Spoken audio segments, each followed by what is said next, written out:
আসেন আমার বাবারা, বন্ধুরা রে, আল্লাহর হাবিব রাহমাতুল লিল আলামিন বলে, ও দুনিয়ার মানুষ, জেনে রাখো সালেহ নেতা ওলি আল্লাহদের কাছে গেলে কি হয়। যেমন শেখ সাদি রহমাতুল্লাহ আলাইহি বলেন, এক জমানা সাহাবতে বা আউলিয়া বেহতর আজ সুয়াদ সালে তোয়াতে বেরিয়া। আমার বাবারা, ওলি আল্লাহর সাহাবত কি জিনিস বাবারা। আল্লাহর হাবিব সাল্লাল্লাহু আলাইহি সাল্লামের দুইটা হাদিস থেকে প্রমাণিত হয়ে যায়। যেমন সাহাবতের কি দাম, আল্লাহর হাবিবের সবচেয়ে নিম্ন মাকামের সাহাবী যার নাম হযরত ওয়াসিম রাদিয়াল্লাহু তাআলা, যিনি হযরত হামজা রাদিয়াল্লাহু তাআলা কে শহীদ করেছেন। আল্লাহর হাবিব বলে, রে ওয়াসিম, তুমি আমার কাছে এসেছো ঈমান গ্রহণ করার জন্য রে, আমি এই জন্য তোমাকে ঈমান দিয়ে দিলাম। তবে ওয়াসিম, আমি তোমারে বলি, কোনদিন তুমি আমার সামনে আইসা দাঁড়াইবা না। তুমি যদি আমার সামনে আইসা দাঁড়াও, আমার বড় কষ্ট। আমার চাচার কথা মনে পড়ে যায়, এই জন্য ওয়াসিম নবীজির সামনে দাঁড়াইতেন না।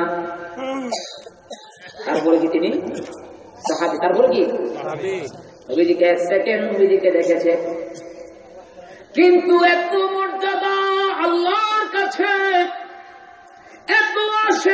এত আশিক রাসূল যাকে বলা হয় আয়েস, হযরত আয়েস আল কারুন রাদিয়াল্লাহু তাআলা, যাকে আপনারা বলেন ওয়াসকুরুনি, যাকে বলেন ওয়াসকুরুনি, নাম হলো আয়েস। আয়েস আল কারুন, কারণের অধিবাসী, শাম দেশের অধিবাসী। আল্লাহর হাবিব শাম দেশের জন্য দোয়া করেছে, আর দোয়ার প্রথম কারণ হলো আয়েস। বুঝতে পারছি আমার বাবারা, আয়েস নবীর এত মর্যাদা আল্লাহর কাছে, তারপর সাহাবীদের থেকে নিচে, নিম্ন মাকামের সাহাবী ওয়াসিদ থেকে তার মর্যাদা অনেক নিচে। এত মর্যাদা পাওয়ার পরও, কারণ সে আল্লাহর হাবিবকে একটা সেকেন্ডের জন্য দেখে না। এই জন্য সাহাবতের কি দাম, সাহাবত, বুঝতে পারছেন? ও বন্ধুরে, এখন আবার আরেকটা লাল মৌলবী ওয়াজ কইরা যায়। লাল মৌলবীরা কয় নবীর থেকে মার মর্যাদা বেশি। নাউজুবিল্লাহ। কারণ নবী এত মর্যাদা হওয়ার পর ওয়াজ করুনি, মা নবীর লগে দেখা না কইরা মার খেদমতে থাকার কারণে ওয়াজ করুনি বড় ওলি আল্লাহ হয়ে গেছে। এই জন্য ওয়াজ করুনি নবীর থেকে মার মর্যাদা বেশি দিচ্ছে, এই জন্য মার মর্যাদা বেশি। আরে কাকা মৌলবী রে, যাই না রা, হাদিস একটা পড়লেই হবে না রে, হাদিসের ইবারত পড়তে হবে, বুঝতে হবে, কিতাব পড়তে হবে। আল্লাহর হাবিবের কাছে ওয়াজ করুনি, আয়াত খবর পাঠাইছি, ইয়া রাসূলুল্লাহ, ইয়া হাবিবাল্লাহ, আমি আপনার সাথে দেখা করতে আসতে চাই, আমার মা অসুস্থ, আমার মার খেদমত করার মতো কেউ নাই, নবী গো, আমি আপনার জন্য আমার কলিজা ভাইটা যাইতে আছে। আল্লাহর হাবিব আয়েসের কাছে খবর পাঠাইছে, আয়েস রে, আমি রাহমাতুল লিল আলামিনের ওয়াদার হলো তোর জন্য মার খেদমত করা। তুই যদি তোর মার খেদমত করস আয়েস, তাইলে আমি রাসূলের দিদার হইয়া যাবে। এই জন্য আয়েস নবীর সাথে দেখা করতে আসে নাই, রাসূলের ওয়াদারে মার জন্য নয়, মার জন্য নয়, রাসূল বলেছে মার খেদমত করার জন্য। বুঝাইতে পারছি আমার বাবারা?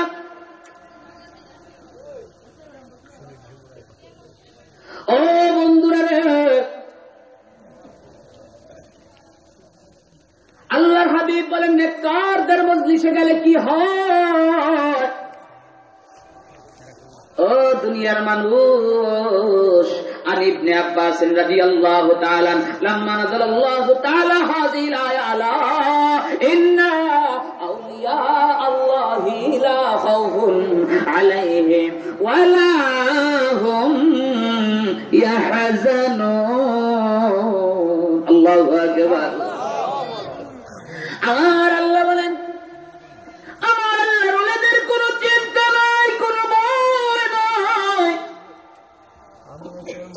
আল্লাহর ওলিদের কোনো চিন্তা নাই, কোনো ভয় নাই। এখন হযরত ইবনে আব্বাস বলে, ইয়া রাসূলুল্লাহ, ও বন্ধু নবী গো, জানতে চাই ওলি আল্লাহদের কাছে গেলে কি হয়, তাদের কাছে আমরা যাব কেন? قال رسول الله صلى الله عليه وسلم يذكر الله برؤيته আল্লাহ হাবিব ডাক কয়, আব্বাস, আব্দুল্লাহ ইবনে আব্বাস জেনে রাখরে, আমার ওলির কাছে কেন যেতে হয়? আমি রাহমাতুল লিল আলামিন তখন থাকবো না, আমার ওলিরা থাকবে রে। আর আমার ওলিদের চেহারা দেখলে আমার আল্লাহর কথা মনে হইয়া যাবে। ইয়াজকুরুল্লাহ বিরুয়াতিহি, আমার ওলিদের চেহারা দেখলে, ওলিদের দিকে নজর দিলে আমার আল্লাহর কথা স্মরণ হইয়া যাবে। আমার বাবারা, ওলিদের দরবারে আসলে ওলি হওয়া যায়। ওলিদের নজর, ওলিদের দিকে তাকাইলে আমার আল্লাহর কথা স্মরণ হইয়া যায়। আসেন, আমার রাহমাতুল লিল আলামিন বলতেছেন, ও দুনিয়ার মানুষ, জেনে রাখো, জেনে রাখো, মিসলুল জালিসে সালেহ, আল্লাহর ওলিদের মজলিসে বসা স্বর্ণের আতরের দোকানে যাওয়ার নেই, আর গানের মজলিসে বসা কামারের দোকানে যাওয়ার নেই। আল্লাহর নবী বলে, আল্লাহর ওলিদের মজলিসে গেলে তিনটা জিনিস পাইবা, গানের মজলিসে গেলে তিনটা জিনিস পাইবা। এইবার যুবক চিন্তা করো, তুমি কোন মজলিসে যাইবা? আল্লাহর ওলির মজলিসে যাইবা না গানের মজলিসে যাইবা? কোন মজলিসে বাবা?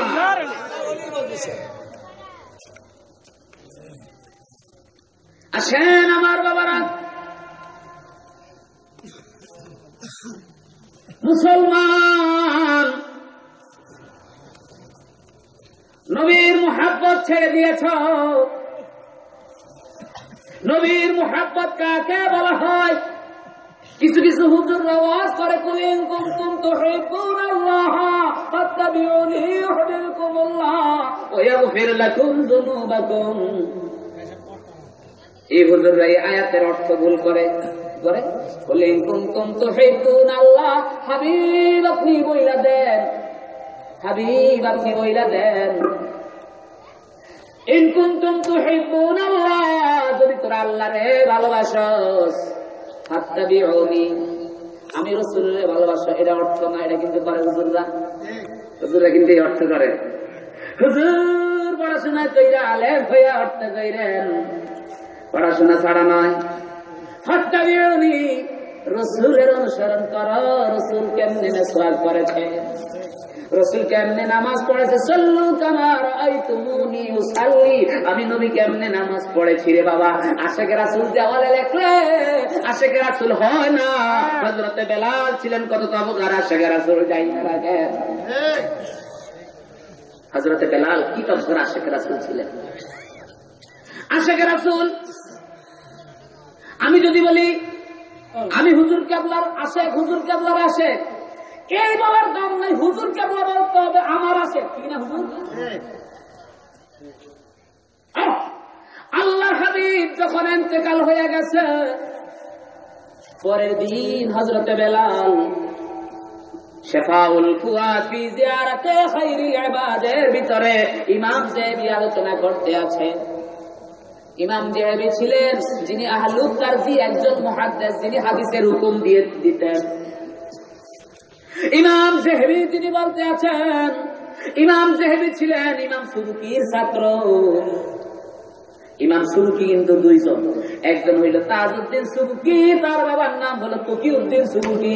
এই তকিউদ্দিন সুবুকি ছিলেন যুগ শ্রেষ্ঠ বড় মুহাদ্দিস, যিনি খতমে বুখারী পড়াইতেন। খতমে বুখারীর অনুষ্ঠানে তিনি একদিন আল্লাহর হাবিবের খেয়াল করিয়া একটা কসিদা পড়িয়া তিনি দাঁড়ায়া নবীজিকে সালাতু সালাম দিয়েছেন।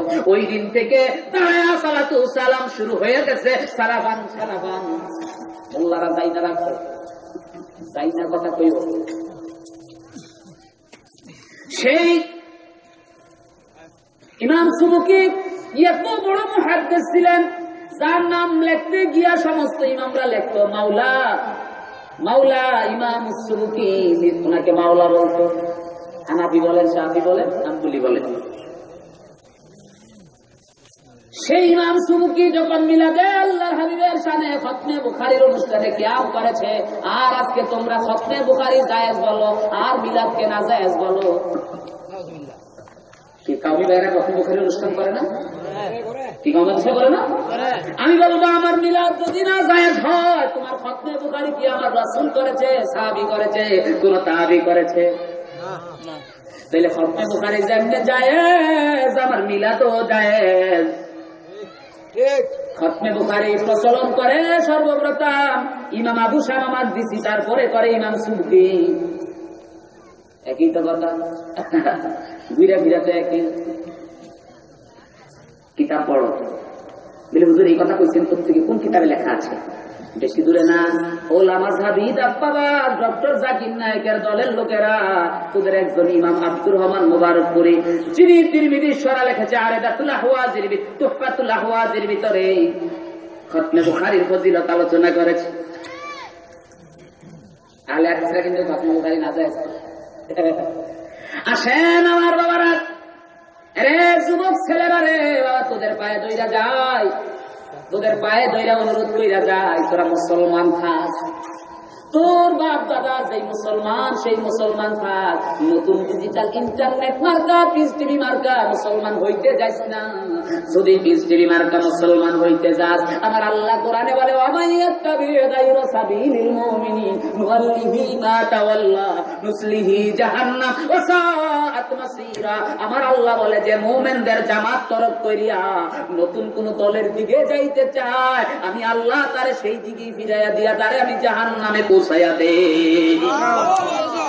নাউজুবিল্লাহ বলেন। যুগ যুগ ধরে ইমামরা মাযহাব মাইনা আসছে, আর পৃথিবীর লেকচার দেখুন না, তোরা বলো মাযহাব না যায় কি না যায়, মাযহাব না যায় বলো। তোরা বলো রাসূল এক, আল্লাহ এক, রাসূল এক, আল্লাহ এক, নামাজ হবে একরকম। না না না, এটা হলো সবচেয়ে বড় বেদাতি কথা। আল্লাহর হাবিবের পিছনে আল্লাহর হাবিবের সাহাবারা বিভিন্ন রকমের নামাজ পড়তেন। আল্লাহর হাবিবের পিছনে আল্লাহর হাবিবের সাহাবারা বিভিন্ন রকমের নামাজ পড়তেন। যদি প্রশ্ন করেন আমি দেখায়া দেই কে কেমনে নামাজ পড়তেন, একটু দেখায়া দেই।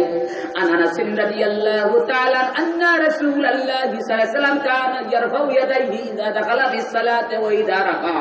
হযরতে আনাস বলে, ও দুনিয়ার মানুষ জেনে রাখো, আল্লাহর হাবিব যখন নামাজে দাঁড়াইতেন তখন তিনি তাকবীরে তাহরিমায় হাত উঠাইতেন, এবং তিনি যখন রুকুতে যাইতেন তখন তিনি হাত উঠাইতেন, এই ছাড়া তিনি আর হাত উঠাইতেন না। কে বলতেছে? হযরতে আনাস। এরপর হযরতে আব্দুল্লাহ ইবনে ওমর বলে, কানা রাসূলুল্লাহ সাল্লাল্লাহু আলাইহি ওয়াসাল্লাম ইযা কামা লিস-সালাতি রাফা ইয়াদাইহি হাত্তা তাকুনা হাযু মানকাবাইহি ওয়া ইলাম লাম সুম্মা কাব্বারা ফা ইযা আরাদা আন ইয়ারকা মিসলা ফাআলা যালিক ওয়া ইযা রাফা মিনার রুকু মিসলা ফাআলা মিসলা যালিক লা ইয়াফআল হিনা ইয়ারফা রাসাহু মিনাস সুজুদ। রাওয়াহুল বুখারী। দুটো হাদিস কিন্তু বুখারীতে এসেছে। হযরত আব্দুল্লাহ ইবনে ওমর বলে, ও দুনিয়ার মানুষ জেনে রাখো রে, আল্লাহর হাবিব তাকবীরে তাহরিমার সময় হাত তুলতেন, রুকুতে যাওয়ার সময় হাত তুলতেন, রুকুতে উঠার সময় হাত তুলতেন। আনাস বলে, কি রুকুতে উঠার সময় হাত তুলতেন? আব্দুল্লাহ ইবনে ওমর কয়, কি রুকুতে উঠার সময়ও হাত কয়রকম হয় না?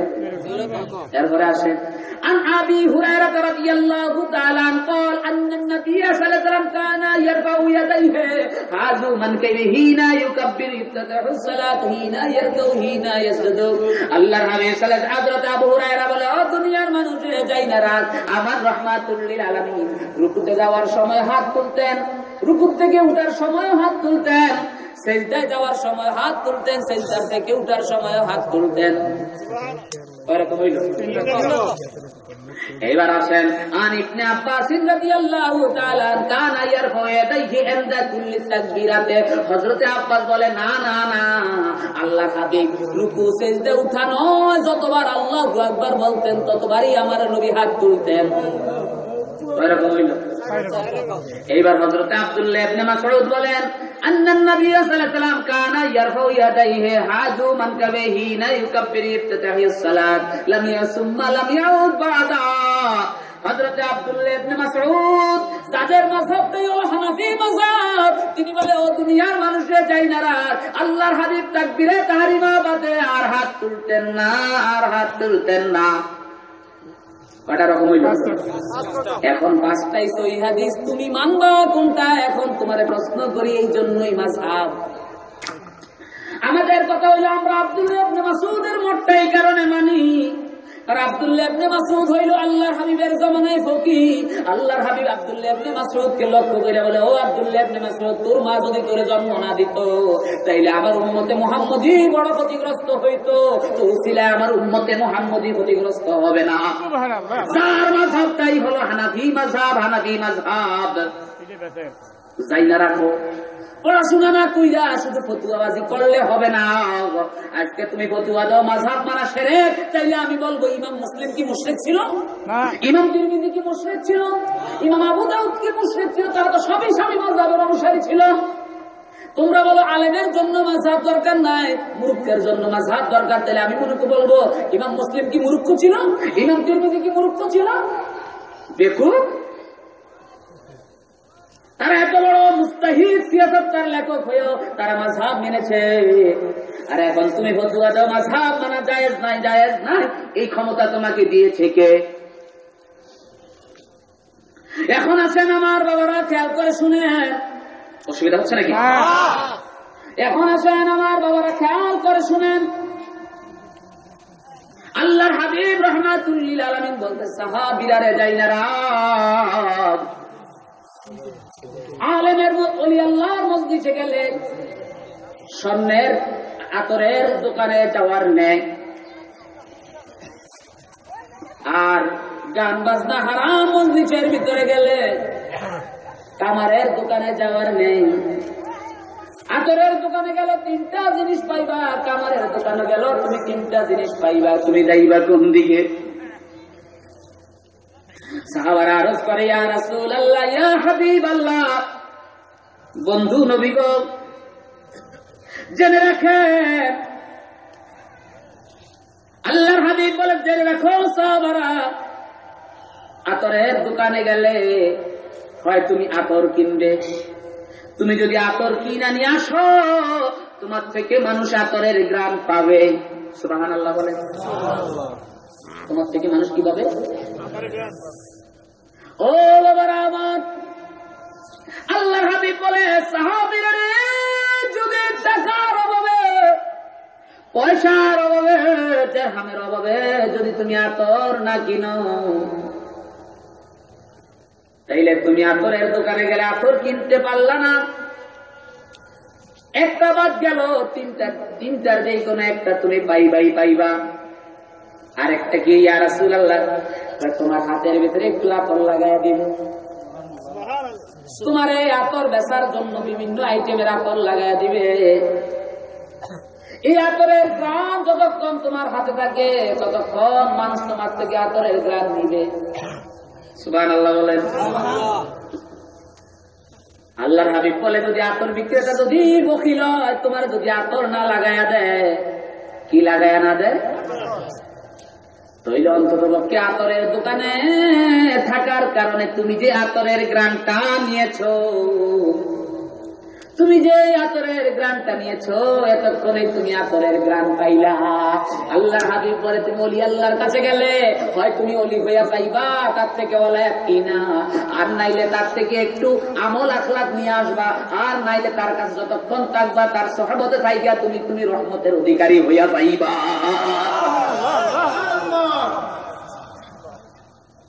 এরপরে আল্লাহর হাবিব বলে ও দুনিয়ার মানুষের, গান বাজনার মজলিসে গেলা কামারের দোকানের মতো যাওয়া। কামারের দোকানে গেলে তুমি 3টা জিনিস পাইবা। 1 নম্বরে 3টার একটা। 1 নম্বর একটা আগুনের ফোঁটা আইসা তোমার গোস্ত জ্বালাইয়া দিবে, ফুসকা পড়িয়া যাইবে। ফুসকা যখন পড়ে যাইবা তুমি বড় কষ্ট পাইবা। যদিও তোমার গায়ে ফুসকা না পড়ে, ফুসকা আইসা তোমার হয়তো কাপড় পোড়া দিয়া ছেদ্রা করে ফেলবে। যদিও ছেদ্র না করে, ফুসকাও করলো না, ছিদ্র করলো না, একটা জিনিস পাইবা, যেটা হলো খারাপ একটা দুর্গন্ধ আর ধুমার চোখ জ্বলনি। এই জন্য বন্ধুরে, ওয়াজ মাহফিলে আল্লাহর দরবারে গেলে বলি হওয়া যায়, আল্লাহর কথা স্মরণ হয়ে যায়, অন্তরটা পবিত্র হয়ে যায়, নফসটা পবিত্র হয়ে যায়। প্রশ্ন হুজুরুল্লাহ সাহেব, ওলিদের দরবারে গেলে অন্তর পবিত্র হয় কেমনে? ওলিদের নজরে, ওলিদের দলিল কি? প্রশ্ন করে হুজুর দলিল কি? কারণ এখন তো আগেরকার জমানা নিয়ম ছিল কি করতে পারেন, হুজুর আপনার কাছে একটু ফতুয়া জানতে আইছি, ফতুয়া কিতাবে কি লেখছে? আগেরকার হুজুরের কাছে গেলে এই কথা দিলে ঠিক না। আর এখনকার মানুষ এত বার্তা রয়েছে, এখনকার হুজুর আপনার কাছে জানতে আইছি কোরআন হাদিসে কি কয়, বুঝতে পারছি? মানে দৌড় দিয়ে কোরআন হাদিসে যায়। অথচ ফিকহ মাসালাদের মত হচ্ছে কি, সাধারণ মুকাল্লিদের জন্য কোরআন হাদিসের মাসালা ইস্তেমবাদ করার কোনো অধিকার নাই। অধিকার করবে ইমামরা, ইমামরা যে মতটা দেয় সেটাই নিবে। কারণ ইসলামের মূলনীতি কয়টা? কিতাব, হাদিস, ইজমা। আর এখনকার হুজুররা কি দুইটা? সব ডিজিটাল হয়ে গেছে, ডিজিটাল মুসলমান হয়ে গেছে। আসেন বাবারা, সেই দিকে গেলাম না। এজমা, কিয়াস এগুলিও তো নবীর হাদিস কোরআন স্বীকৃত। আমার বাবারা খেয়াল করে শুনেন, আল্লাহর ওলিদের দরবারে গেলে নজর, দৃষ্টিটাই ওলি হওয়া যায়। দলিল বুখারী শরীফ। কি শরীফ? আসেন বাবারা, বুখারীতে হাদিসটা 3 রকমে আসছে। কয় রকমে? মুসলিম শরীফে আসছে মাত্র 1 রকমে। মুসলিমে আসছে আনাসের রাওয়ায়াতে, বুখারীতে এসে হযরত ওমরের রাওয়ায়াতে, হযরত আবু হুরায়রার রাওয়ায়াতে, হযরত আনাসের রাওয়ায়াতে। আল্লাহর হাবিব বলেন, ওয়াল্লাযী নাফসি বিয়াদিহি والذي نفسي بيده لا يؤمن أحدا حتى أكون أحب إليه من والده وولدي والناس أجمعين। এটা হলো আনাসের রাওয়ায়াতে। আর আবু হুরায়রার রাওয়ায়াতে এসেছে আরেক রকম, الذي نفسي بيده لا يؤمن أحدا حتى أكون أحب إليه। আল্লাহর হাবিব বলে, ও দুনিয়ার মানুষ জেনে রাখ, আমি আল্লাহর কসম খায় বলি, ওই আল্লাহর হাতে আমার কান। তোমরা ততক্ষণ পর্যন্ত ইমানদার হবে না যতক্ষণ না পর্যন্ত তোমার সন্তান সন্ততি, পিতা মাতা, আত্মীয় স্বজন হইতে আমি নবীকে যদি বেশি বেশি ভালো না বাসো। কে বলতেছে? আল্লাহ হাবিব। বুখারী হাদিস। হযরত ওমর বলে, ইয়া রাসূলুল্লাহ, ইয়া হাবিবাল্লাহ, বন্ধু নবী গো, আপনার কাছে অনুরোধ করি ইয়া রাসূলুল্লাহ, আপনি হাদিস বলে আমি ওমরকে বড় ভয় খাওয়ায়া দিচ্ছেন। ইয়া রাসূলুল্লাহ, আমি তো ইমানদার হই নাই। ওমরকে কি বলতেছে? আমি তো এখনো ইমানদার। ইয়া রাসূলুল্লাহ, ইয়া হাবিবাল্লাহ, আমি ওমর এখনো ইমানদার হই নাই। কেন? ইয়া রাসূলুল্লাহ, এখনো আমার বিবি, বাল বাচ্চা, সন্তান সন্তির মায়া আমার ভিতরে কাজ করে। আল্লাহর হাবিব বলে, ওমর তুমি আমার সামনে বসো। আল্লাহু আকবার। আল্লাহর হাবিব কি বলে? ওমর তুমি আমার সামনে বসো। ওমর আল্লাহর হাবিবের সামনে বসলেন। আল্লাহর হাবিব ওমরের অন্তরের দিকে আপনি তাকায় রইলেন। নজর হইলে হয় এমনি শুধু তাকায় রইলেন। তাকায় রওয়ার পরে কতক্ষণ পরে ওমর বলে, ইয়া রাসূলুল্লাহ, আল্লাহর কসম খায়া বলি, এই মুহূর্তে আমি ঈমানদার হয়ে গেছি, আমার কাছে সব কিছুর চাইতে আপনি নবী সবচেয়ে প্রিয়। আল্লাহর হাবিব বলেন, ইয়া ওমর আলাম কামাল ঈমান, হে ওমর রে, এখনই তোমার ঈমান পরিপূর্ণ হয়ে গেছে। এটা বলি আল্লাহর নজর আছে কিনা? নবী আমার ওমরের নজর দিয়ে কি করছেন? ঈমানদার। আসেন, আমার আলোচনা শেষ, আর সামনে বাড়ি না আমার বাবারা। আশিকে রাসূলের কথা যে বলতে গিয়ে হযরতে বেলালের কথা খেলা আছে। হযরতে বেলাল রাদিয়াল্লাহু তাআলা আনহু আল্লাহর হাবিবের ইন্তেকালের পরে তিনি হাবাসায় চলে গিয়েছেন, যেটাকে বলা হয় ইউথিওপিয়া। যেটাকে বলা হয় ইউথিওপিয়া। চলে যাওয়ার পর ঠিক 3 বছর পরে উমরের খেলাফতের সময় আল্লাহর হাবিব হযরতে বেলালকে ডাক দিয়ে বলে, মা যাফাউতু ইয়া বেলাল, ও বেলাল, আমি রাহমাতুল লিল আলামিন তোর সাথে কি জুলুম করেছি?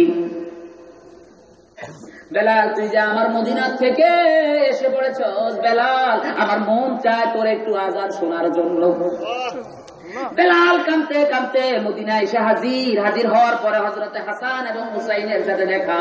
হাসান হুসাইন বেলালকে দেখা 2 গালে চুমা দিয়া বলে, ভাই বেলাল, আপনি আজকে আযান দিবেন? ছোট করতে আছি। বেলাল যখন মসজিদে নববীতে আসরের আযান দেওয়ার জন্য দাঁড়ায় গেলেন, হযরতে আবু হুরায়রা বলে, আল্লাহর কসম, আমি আবু হুরায়রা ভুলে গেছি যে রাসূলের ইন্তেকাল হয়ে গেছে, এই কথা ভুলে গেছি। আমার ওই স্মৃতি মনে পড়ে গেল, রাসূল এখন জামাতে আসবে, বেলাল আযান দিয়েছে। শুধু আবু হুরায়রা না, আবু হুরায়রা আল্লাহর কসম, আল্লাহর হাবিবের ইন্তেকালের পরে মদিনাবাসী এত কাঁদে নাই। শুধু মদিনাবাসী নয়, মসজিদে নববী এত কাঁদে নাই বেলালের আযানের দিন যেইভাবে কেঁদেছে। হযরতে আবু হুরায়রা বলে, আল্লাহর কসম, সমস্ত সাহাবারা সকলেই কেউ বিবির কাছে, কেউ বাজারে, কেউ ঘরে কাজ করতে আছে। বেলালের আযান যখন শুনেছে, সকলের মনের ভিতরে ব্যবহার হইল, আল্লাহর হাবিব নামাজের জন্য অপেক্ষা করতে আছে। কিন্তু মসজিদে নববীতে আয়েশা দেখে রাসূলের রওজা শরীফ।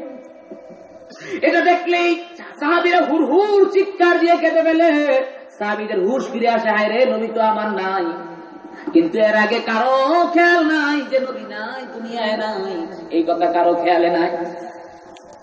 আবু হুরায়রা বলে, ও দুনিয়ার মানুষ, বেলাল যখন আল্লাহু আকবার বলে, ফারাজ্জাত আল মসজিদু, মসজিদ কাবা শুরু হয়ে গেছে। যখন আশহাদু আল্লা ইলাহা ইল্লাল্লাহ বলে, ফারাজ্জাল উমুদু, খুঁটিগুলি কাবা শুরু হয়ে গেছে। আল্লাহু আকবার বলেন। আশহাদু আন্না মুহাম্মাদার রাসূলুল্লাহ বলা মাত্র বেলাল কায়েত হয়ে পড়ে গিয়েছেন, ইন্না লিল্লাহি ওয়া ইন্না ইলাইহি রাজিউন।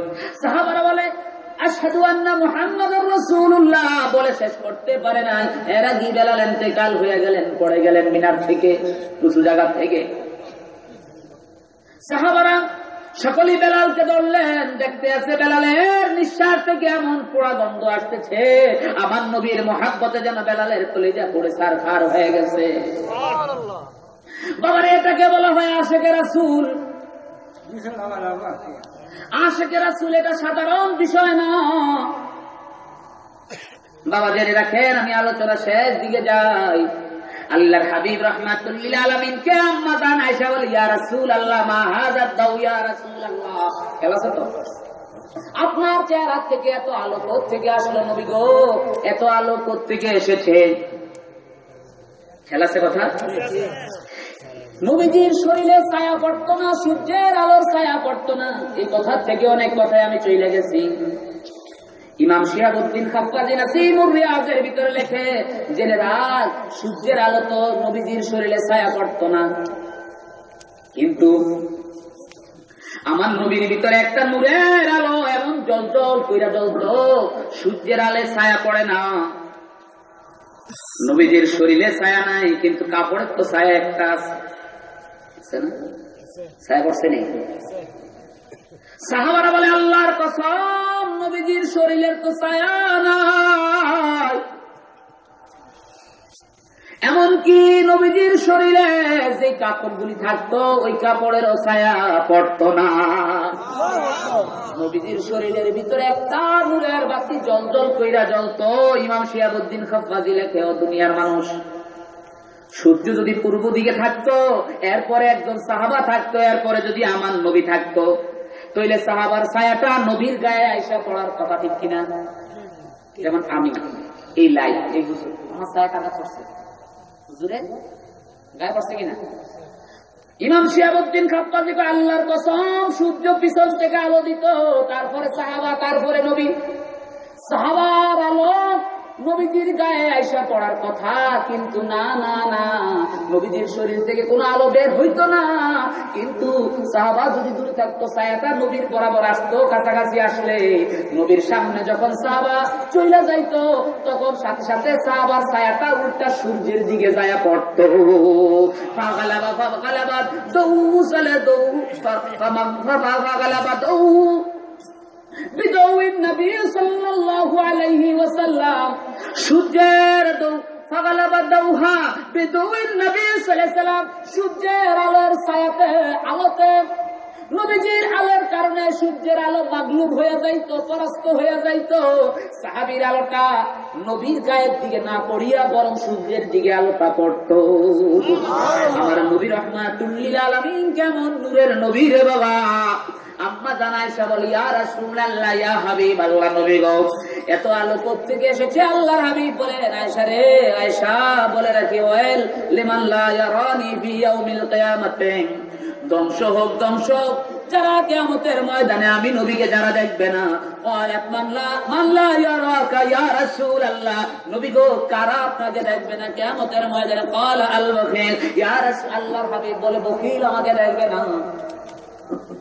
মাদ্রাসার পয়সা উঠায়, মাহফিলের পয়সা উঠায়, উঠায় না? মাদ্রাসার মাহফিলে টাকা উঠায় না?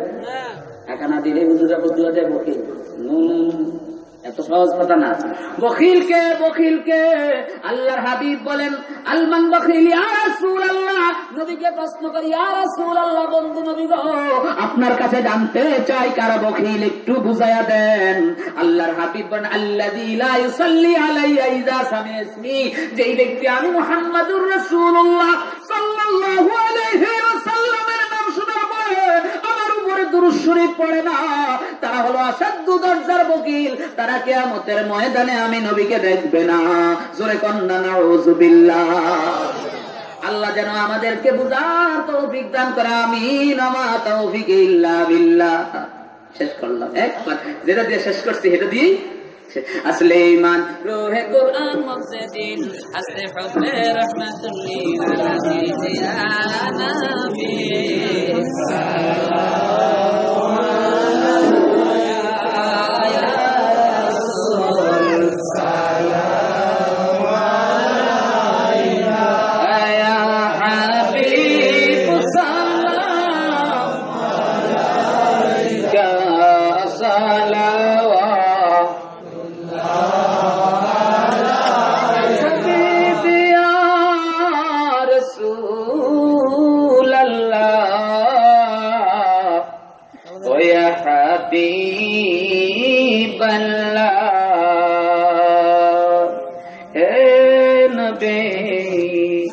अपनी मदीना হইতে এই মিলাদে পারেন আসিতে, দেখা দেন নবী গো আসিয়া, দেখিব নয়ন ভরিয়া, ইয়া নবী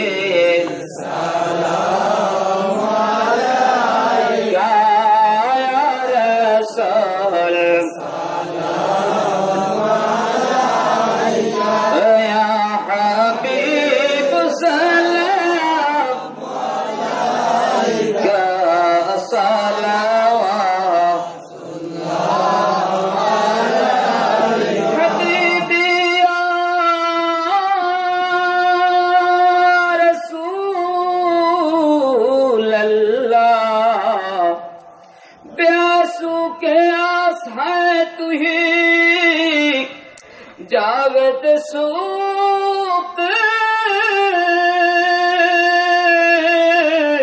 पास ইয়া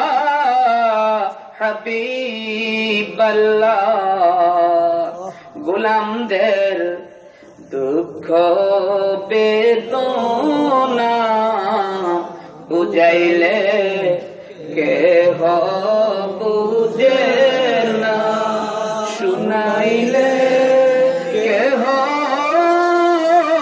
শুনে না, শুনেন গো শাহে মদিনা আয়া নবী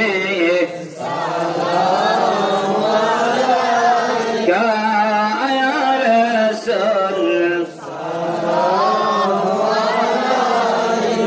ইয়া হাবিব সালাম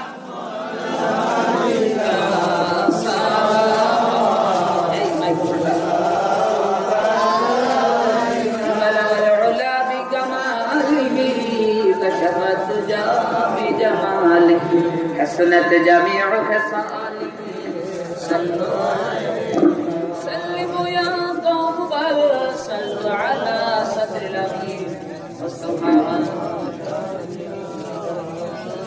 আল্লাহ পাকের লক্ষ কোটি শুকরিয়া যিনি আমাদেরকে